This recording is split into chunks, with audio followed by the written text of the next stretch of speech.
כשאני רואה את זה, אני מבין בדיוק מה החמאס רוצה. לא רוצה עסקה. הוא רוצה לשבור אותנו. באמצעות סרטוני הזוועה האלה, באמצעות תעמולת הזוועה השקרית שהוא מפיץ בעולם. Malinaw para kay Israeli Prime Minister Benjamin Netanyahu na hindi interesado ang Hamas sa kapayapaan at wala itong balak itigil ang gulo sa Gaza.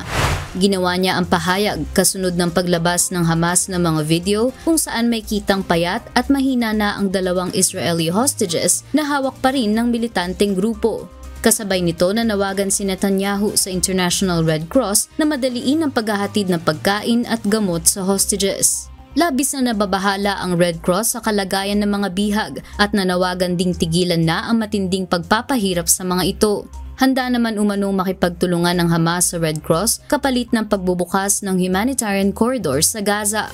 Ipinunto rin ng grupo na ang gutom na nararanasan ng mga bihag ay refleksyon ng lumalalang kalagayan sa buong Gaza Strip. Samantala, kinundina ng ilang world leaders ang inilabas na video ng Hamas kung saan may kita sina Rom Bravslavsky at Eviatar David na parehong nangayayat at sinasabing wala na silang makain. Nanawagan si German Chancellor Friedrich Merz na palayain na ang mga German national na bihag ng Hamas at muling iginiit ang pagkakaroon ng ceasefire sa lalong madaling panahon. Muli namang binigyang diin ng Pangulo ng France na si Emmanuel Macron na makakamit ang kapayapaan sa pamamagitan ng pagsuporta sa two-state nation sa pagitan ng Israel at Palestine. Bukod sa world leaders, nagsagawa rin ng kilos protesta ang libo-libong Jews at Palestinians sa Tel Aviv para manawagan na itigil na ang kagutuman sa Gaza at agarang pagpapatupad ng tigil putukan kasabay ng pagpapalaya sa mga bihag.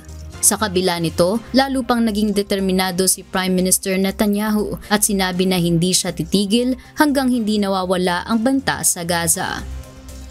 אבל אנחנו לא נשבר.